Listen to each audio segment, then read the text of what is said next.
Welcome to the podcast, Empowering People, a show dedicated to helping folks find their path to success. Sponsored by Hypnosis Works LLC and Realty MD. Your hosts, Dave Membrila and Martha Dabdoub. Take it away, folks.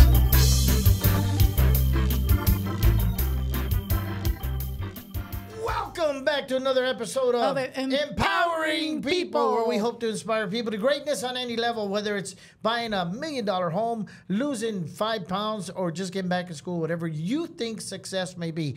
It's been a great summer. We are back in action. We're dealing with the vacations and getting everybody's schedule, but we're back in action, and you're going to enjoy this next guest. We're going to bring him in a minute. But before we do that, I was doing questions before our show about questions we were asked. I'm going to hold off on that for today. I do want to emphasize that, again, this is sponsored by Dave Membrila and Hypnosis Works, as well as Martha Dabdoub with Realty MD, where you're a pulse away from a purchase of your home. And I'm one of Martha's first agents. And I just want to talk to you a couple minutes about how serious we are about serving your needs in the real estate industry and or in the hypnosis industry. If you need help of any kind, we put out these little podcasts, and we put out funny little commercials. Thank you. Couldn't think of the word there. That was funny, Dave. And they seem like they're comical, but we're very serious about wanting to promote Realty MD. So if you want honesty, if you want integrity, if you want somebody who's going to serve your needs first, then call us, Realty MD. Call Martha Dabdoub or Dave Membrila, 520-465-7457, and Martha Dabdoub. And just to add to that, Dave, just really phone number real quick, is we currently have a campaign of Stop Renting Buy Now. Give us a call. We can help out with, you're paying more money for rent other than buying your home. My phone number is 520-270-4381. As well as we're starting a new campaign where we want to serve your needs and put your house on the market if you're ready to sell it. Right now, the market is still very, very strong for sellers. So we want to help you take advantage of that and get your house out there, get it sold, and get you moving on. Cash in now and downsize or upsize, whatever you'd like to do. Realty MD, Martha Dabdoub, and Hypnosis Works. We're going to be back in a few seconds here with our next guest. Hey, Martha, I hear that new buyer that we're closing just bought a brand new truck. What? That's what I heard. Brand new truck? Yep, that's what I heard. Let's turn around. Wow, I'm just kidding. He didn't buy anything. Jeez. Ow. You bumped my head? That's not funny. That's a little bit funny. Additional debt can kill a deal. Let Realty MD guide you through the process of buying a home. Call us now. Ow! You ain't called yet? Welcome back. We are empowering people. Mike is just getting used to that. We have Mike Arias with us in the studio today. And May 12th, at about 3:12 p.m., if I remember correctly, 2017, we lost a member of the mariachi community. Hold on a second. It was July 12th, actually. I'm sorry, I said May 12th. Yeah, July 12th. July 12th. Uh-huh. Victoria Arias, and I'm going to let Mike explain what has happened. But the reason that I invited Mike on the show is because this is a family, one of two that I know of that have turned tragedy into triumph. So with that, and this show is all about stepping up, stepping out, getting back on track, pulling yourself out of whatever hole has been created for you or that you've created. So with that, I'm going to turn it over to Mike Arias. Let us know what happened on that tragic day. Mike, please, and I'm going to see if I can get through this without reaching for one. First and foremost, I want to thank both of you guys for having us out here and allowing us to share a little bit about our baby girl, Victoria. Actually, the accident took place on Monday, July 10th of 2017. Victoria had just graduated from graduated from high school in May and was 6 weeks away from leaving for college. She had earned a full ride scholarship to attend St. Mary's University in Winona, Minnesota. and study to be a trauma room surgeon. That was her dream. And so Victoria was preparing to go away. Had already been enrolled in school and had taken it upon herself to start exercising on a regular basis to get in shape. She wanted to try out for the volleyball team, just the club volleyball team there at Winona and St. Mary's. And so she had been exercising on a daily basis, and that exercising included swimming in our family pool at our house. Victoria grew up in the water. She was an avid swimmer. She knew how to swim very well. But that morning, as you often hear, things can change on a dime, and our lives changed forever. That morning, Victoria ended up drowning in our pool at the house, and we were all there at the house, my wife and I, and Victoria. We had just gotten together and had our morning breakfast this morning. Victoria had said, "Okay, I'm going to go change and I'm going to go out and swim."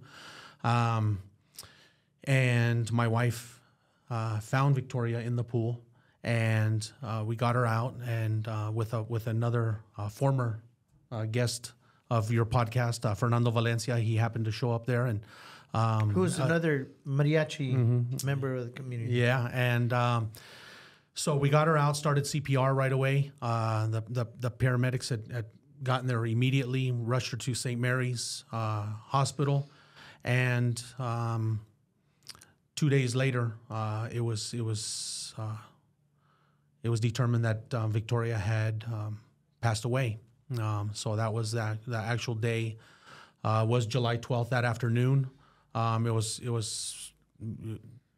I'm not 100% sure on the time, but it was between 12 and 3, like you had mentioned. And we ended up staying in the hospital for two and a half additional days until that Friday, July 14th, because Victoria was an organ donor. And through organ donation, she ended up saving 4 lives on that Friday. Wow. By donating her heart, her lungs, her kidneys, her pancreas. We like to say, Victoria's dream was to study medicine, become a trauma room surgeon, and to save lives. And she decided to skip all the schooling and started saving lives immediately that day. Okay, here we go with the questions. When did the foundation, and how did you arrive at the idea to create the foundation? First of all, I got to say, I can't imagine what it's like to, and I hope I never have to, lose a child, especially everybody loved her. Mm-hmm. She was a great kid. Mm-hmm. When did the foundation begin, and how did that idea develop? Mm-hmm. So that Monday morning that we got Victoria to the hospital, the news spread very, very quickly through social media, and throughout that day, the people that came out to support us was unbelievable. And it didn't just stop that morning, that afternoon. It just continued to grow. The hospital, Victoria was in the emergency and then went into ICU while they were running all the tests. And the staff at St. Mary's was phenomenal. They came to us, the director of the ICU unit, the lead nurse at the time, Olivia is her name. They came to us and said, "Look, we understand that we're dealing with somebody very, very special. So this is what we're going to do." They opened up waiting rooms. They opened up additional rooms. As the crowd just kept coming, people just kept, the friends and family, it just never stopped. They opened up Victoria's, there was a room next to her in ICU. They ended up opening up that room as kind of a waiting room for us as well. They never limited us to how many people could come and visit, how many people could be in her room at a time. It was typically in ICU, it's 2 visitors at a time, certain hours. And we never had that. We never had any restrictions. And so people just kept coming and coming and coming. The community really came out in droves and supported us that not only that first day, but that entire week. so much so that at one point, one of the moms of mariachis, Victoria's mariachi group, the Los Changuitos Feos, she says, "Hey, you know what? We need music in here." So at that time, there was probably, there was probably about 10 kids in Victoria's room surrounding her bed. And the kids go, "Okay, you know what? Let's go get our instruments." They went and got guitar. They went and got a couple violins. They came in and they started playing music and singing to Victoria in her room. And by that time, more of her group had heard what was going on, and they started going into the room. I had stepped outside of her room, just right behind the nurse that was kind of monitoring everything for Victoria. And the nurse stood up, and right away okay, do we need to ask them to leave? Is it too much?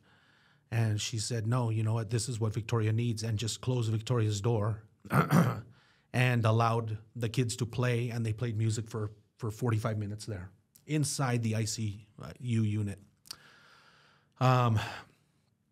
So that's what happened and what took place that entire week. The community really came out.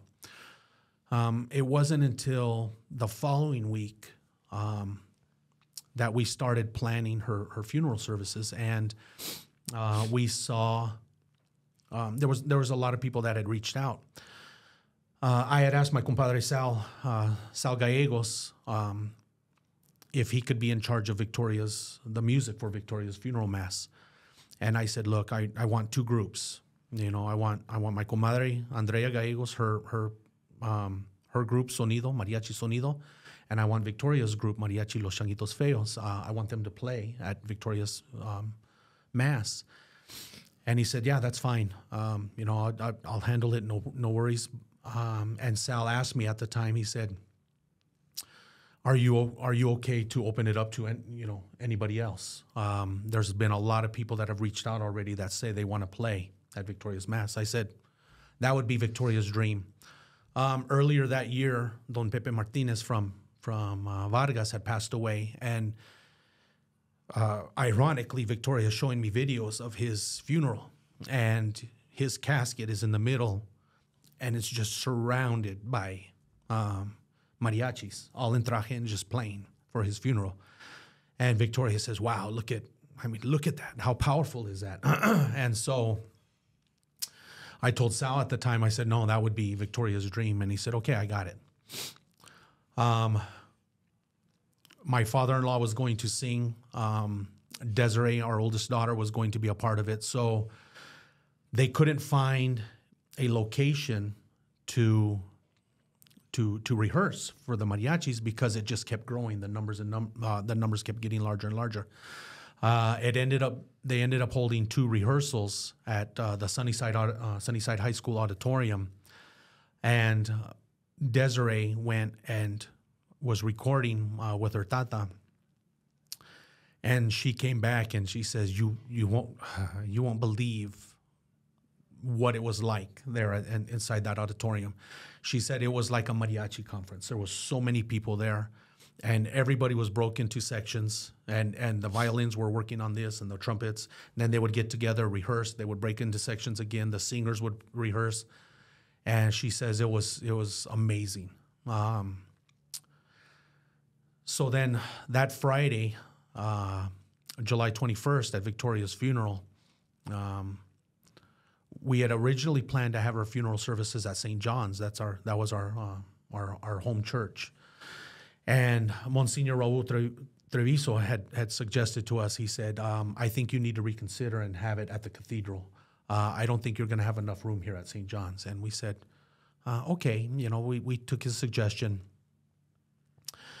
And so the family, we had a private viewing at the funeral home, and then we go to the cathedral, and it was crazy because I shared with my wife Lorena. I said, as we're driving up to the cathedral, there was something going on at the TCC that I don't remember what it was, but it was packed for the TCC, and there was parking. All the parking was taken. The parking garage next to the cathedral was full, And I told Lorena, I said, God, I was bummed because I said, man, nobody's going to come to Victoria's funeral because there's nowhere to park. It was all of Victoria's. And so we get into the church, and there was already people. We were an hour early before the viewing was going to start, and there was already people inside the church. Kind of, wow, there are people here an hour early. So we started the viewing, and the viewing had gone on for an hour and a half, and the line never stopped. And the church and the director that was in charge of Victoria's services at the time, Luis, he had come to us and he said, Mike, we have to cut it off, and he says that we're already a half hour behind, and the line's still pretty big. And so I asked him, I said, well, how long's the line? I would like to be, if people want to pay their respects, I would be, I would like to be able to give them that. And he just kind of looked past me, and he goes, the line still goes outside of the church. Wow. And this was after an hour and a half. And I said, wow, okay. I said, do what you have to do. And so we cut off the line, and we get ready to start the services. We stand up and we turn around to walk to the back of the church. And that's when it really hit me. The cathedral was completely full, and that standing room only. We've later found out, and still continue to find out, that there was people standing outside just to listen to the mass. There was no room to stand inside the church anymore. And the Monsignor Raul said,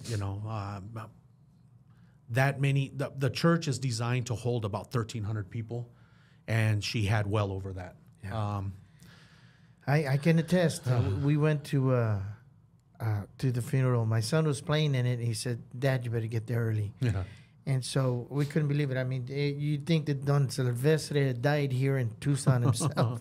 I mean, I've been to the mariachi masses at the conference where Coveres played, Camperos have played, and even Mariachi Vargas, and never has it been that packed. Yeah. So it was quite a tribute. So it was at that point that, afterwards, looking back, there was estimations of around 100 mariachis that were playing, from the very, very young to the old, the directors. They were all in traje. I mean, it was powerful. It was looking back, after the following couple of weeks, the community really came out and supported us and picked us up and carried us, through the first week that she was in the hospital, and then through the second week of her funeral services. And, we wanted to give back to the community. There had been a GoFundMe that was started by my sister-in-law's boss, actually. It was my sister-in-law comes to Lorena while we were at the church and said, hey, my boss wants to start a GoFundMe. Are you guys okay with that? And we said, yeah, the GoFundMe was kind of early in its stages. It never really amounted to much. And we said, that way, if she wants to do that, that's fine. And I think it was ended up being over $17,000 that had been raised. So we took that money, and we were able to give Victoria the funeral that of her dreams. So there was still money left over from that GoFundMe, and Lorena says, that's not our money. We can't. I don't want to keep it. I don't want to do anything else with it. What are we going to do? And it was at that point that we said, you know what, let's start a foundation using that money, because it came from the community. Let's start a foundation for the community and give back to all of them that have given us so much. So that was the idea for it.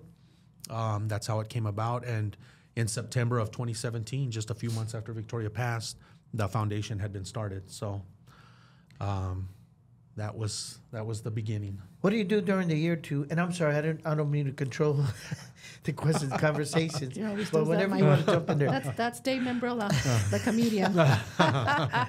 Okay. What do you do during the year to raise funds for the foundation? So we have. I'm sorry. Go ahead. And can anybody donate outside of some of the activities and events you guys plan? Yeah, so our two biggest fundraisers are we have a big scholarship gala that we do every year that's held at the Casino del Sol. And at that gala, we bring our scholarship winners for the year and their families, and we honor them, present them their scholarships, announce them as our newest Tory scholars. And so that's our biggest fundraiser. We have typically between 425 to 500 people attend that gala every year.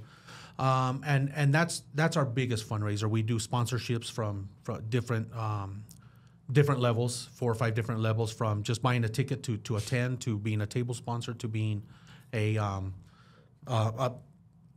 higher level sponsor. We do silent auction, we do raffles that night. And then our second largest fundraiser that we do is a golf tournament that we have at Sawilo Golf Club, and that is open to anybody as well. We have different levels of sponsorships that attend. It's a fun day on the golf course where we remember Victoria and honor her and celebrate her, and that's where we raise a lot of the funds as well. So if you go back to 2017 in September when you started your first one, right? And you go back to 2023, that we just passed another one. How many students were impacted by Victoria as recipients of scholarships back then to now? So the scholarships actually started off, our idea was to give one scholarship. We were going to give one scholarship to a San Miguel student, a graduating senior from San Miguel. That was where Victoria had graduated from. And as the foundation really started gaining strength and growing, we knew that it had to be more than just San Miguel. And that's when we really opened it up to the different schools that Victoria was a part of in some way, shape, or form. So now the schools that qualify are Sunnyside and Desert View High School, San Miguel, and then Pueblo, Choya, Tucson High, and then we open it up to youth on their own as well. So we started from one $1,000 scholarship, and it ended up being 4 scholarships that we gave that very first year, and the support was just huge. We ended up giving them $2,000 each that first year. Going fast forward to June of 2023, this past June, we awarded 4 more scholarships. 3 of them were valued at $4,000 each, and we gave our second annual Nueva Estrella Award, and that scholarship is valued at $40,000 to a student. $10,000 a year, renewable up to 4 years. Wow. So total, we have 20 Tory scholars in our family now, and just under $170,000 in scholarships that we've awarded in 5 years. So, has there been any struggles that you've had in creating the foundation, some of the fundraisers, et cetera? Is there any ever a time that you've questioned how much longer can this go on? Is this gonna? It's a constant struggle because I want to grow the foundation. When we started the foundation and started building our board and kind of building our what our mission is, and my goal was to give one day a full ride scholarship. You know, Victoria's scholarship. They later shared with us was estimated to be worth $235,000. Full ride, 4 years, room and board, meals, fees, everything was covered. And when she had found out in March of 2017 that she had earned that scholarship, she come running out of her room, and Lorena and I were in the living room, and she's screaming, "I got it! I got it! I got it!" And I share with people that was life-changing for her and life-changing for us. And my dream is to give that life-changing feeling you experienced to the somebody. excitement in her, now you see the excitement in the scholars. Exactly. So that's our goal. So it's a struggle. It's you know, I'm a worrywart. You know, gosh, are people going to buy tickets? Are we going to be able to sell, you know, sponsorships? Are people going to attend? And you know, not every year I worry about the same thing, and every year it's, you know, it just keeps growing bigger and bigger. Obviously, there's always room for more companies and organizations and individuals even to become part of our Tory family, to help us with our vision and our mission. You know, like I say, it's not Lorena and myself giving these scholarships. It's all of us. Because we couldn't do it without you know, all of you guys and being able to share and do what we do. I want everybody that has bought a single raffle ticket or has bought a ticket to the gala or golf or that have given a sponsorship, I want them to feel ownership in saying, yeah, you know, I've given 20 scholarships to these young men and women in our community, and we're going to continue to give that every year. So. That's wonderful. Okay, we're going to take a quick break, and we're going to come back with Mike Arias and the Victoria Teresa Foundation. Did I say that right? Arias. Victoria Teresa Arias Memorial Foundation. I know it's kind of long. Give us a quick brief minute.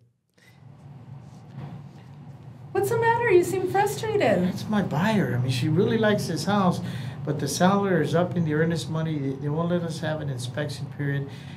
I just really think that the seller and the agent are trying to take advantage of my buyer. So what are you going to do about it? Fight. At Realty MD, we fight for a good deal on your behalf. Don't be taken advantage of because of the market. Call us now, and Realty MD will take the hits for you and get you into the home of your dreams. You ain't called yet? Welcome back to Empowering People. We have Mr. Mike Arias here talking about his daughter, Victoria Teresa Arias, who we lost as a mariachi community member. And but I'll tell you what, she's making big strides in her community. Again, she's through the family's help, they've created a foundation in her honor where they've helped kids go to school and a number of other things. Mike, tell us about some of the recipients of the scholarship themselves. Are they all over the country? Are they just in Tucson? Have any of them graduated yet? We do have recipients that attend all the in-state schools, U of A, ASU, and NAU, as well as over the years we've had students that have attended BYU. Two of this year's winners, one's in Pomona, California, and another of our Tory scholars this year is in Barnard College and in New York. So their Victoria's reach is gaining throughout the country. You know, she's spreading her wings, you know, all over the place. We have students that have left, gone on to school and have graduated already. We've had a year ago, almost probably 2 years ago now, or a year ago in December, one of our first scholarship winners graduated from the U of A. And what was nice to hear about her story is Samantha Mejia is her name, and she invited us to her graduation party, and she shared with us. She says, you know, I want to thank the friends and family, you know, who helped me get through high school and graduate college. But then she reached out to me and she says, you know, I couldn't have done it without this guy here. And I'm going, we're nobody. I mean, we gave you $1,000. That's our we ended up giving her $2,000 that very first year. And she says, no, what you did was you showed me that what's available and what's out there, and you gave me hope. So much so that she ended up graduating from college debt-free because she just kept applying for different scholarships throughout her 4 and a half years of college, and graduated debt-free. And now she's enrolled at the nursing program at the U of A. Oh, wow.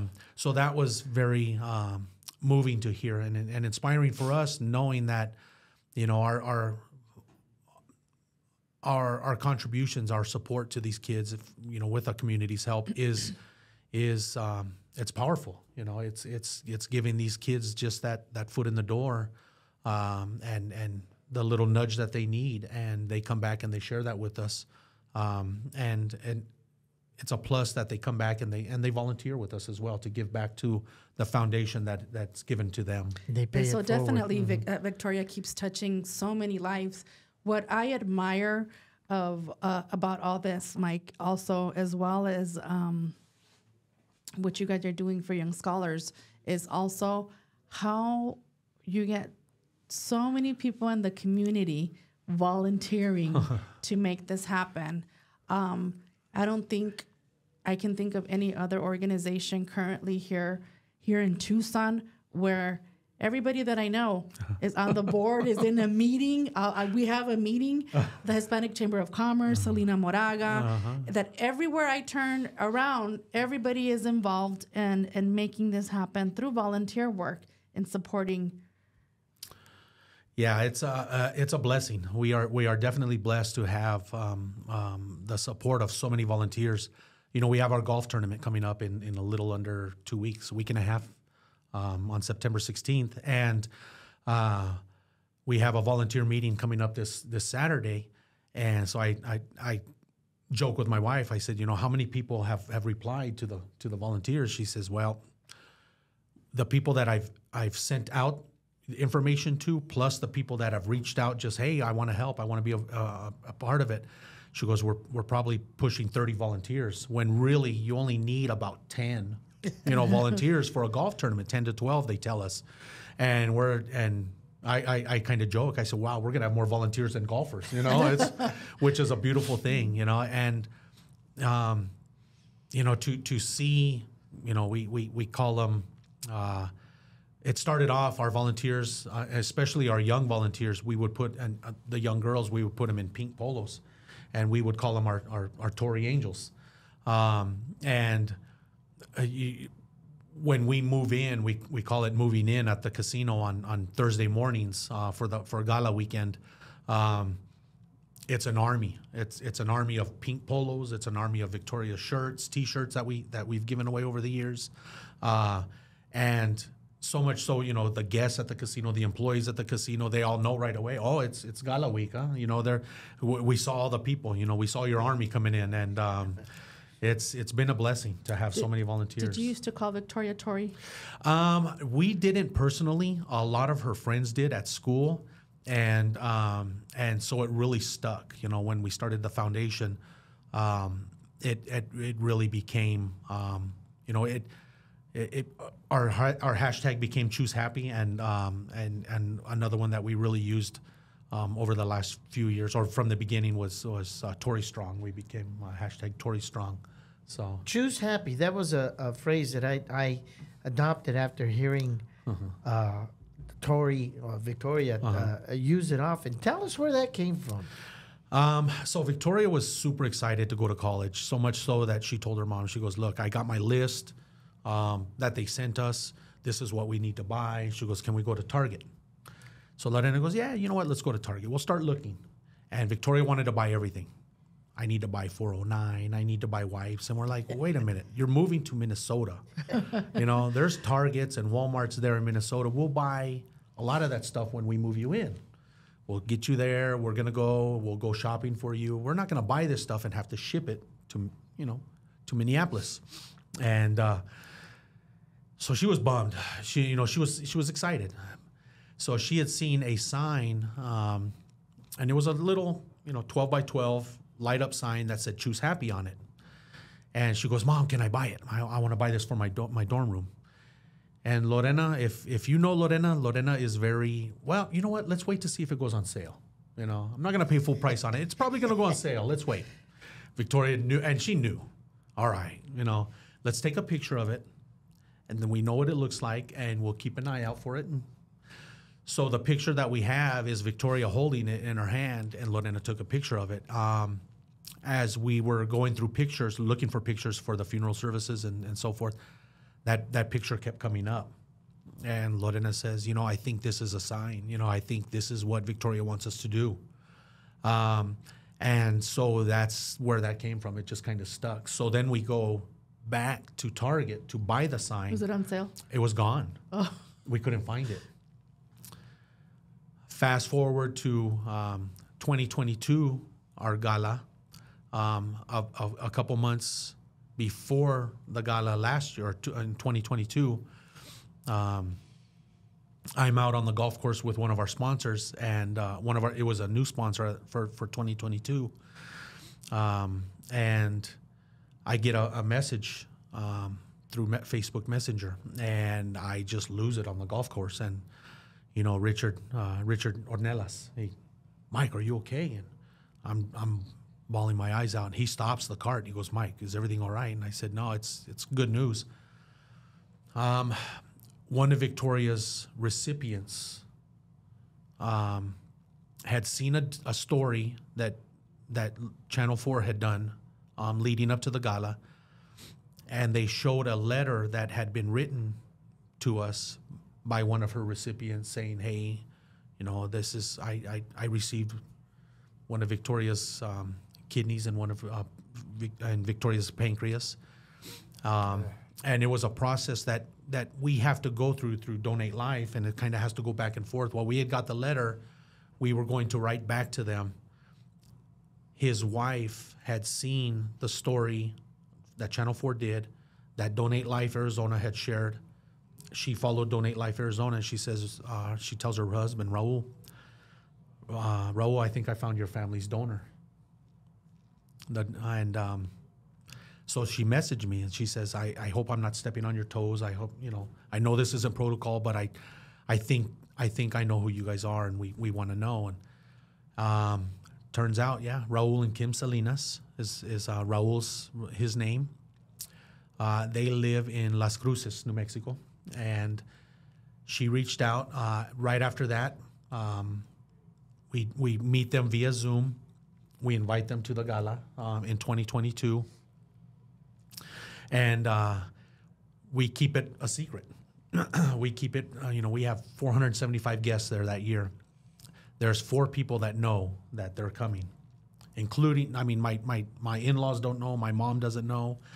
So he's sitting him and his wife are sitting at our table, and at the end of our program, we were sharing about the Donate Life segment and show his letter, and we were going to ask him to read the letter, record himself reading the letter, and share it with you all. But we would rather have him, share that with you in person. We announce him, and he comes up. Very powerful for us that year. He hears the story of the Choose Happy sign. He goes home after the gala in 2022 and wouldn't